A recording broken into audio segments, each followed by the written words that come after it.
So if you look, you see the louvers opening. The Wanamaker organ, located in Macy's Mall in Philadelphia, has been played twice a day, 6 days a week since 1911. My friend Scott Kip has been helping to keep it functioning for the past 18 years and gave us a glimpse inside the 5-story tall structure, which houses over 28,000 pipes, making it the largest operating instrument in the world.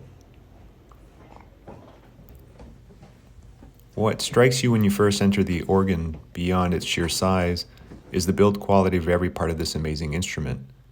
It's not every day you get to see joints normally used in furniture making being applied to something of this scale. The expertise involved in creating these flawless joints in areas where no one is going to look really speaks to the mentality of the craftsman of the day. Everything from the normally hidden half-blind dovetails on top of the console to the handwritten labels in India ink. You don't have to be a musician or furniture maker to understand why the Wanamaker organ is a registered National Historic Landmark. I can explain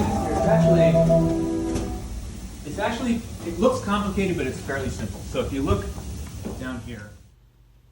Scott is one of only a few who know the instrument inside and out. An accomplished woodworker by training, he is also a machinist, clockmaker, and preservationist who works effortlessly to not only ensure that the organ runs smoothly, but that it runs smoothly in the way that it did 110 years ago.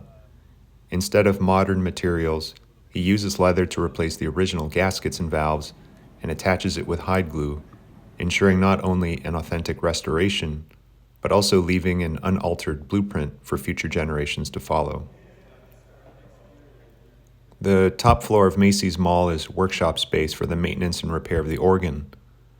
And while most people's wood shops are in their basement or garage, Scott and his colleagues' wood shop overlooks City Hall, which, by the way, houses the Philadelphia City Hall clocks, which he also helps to maintain and keep in good working order.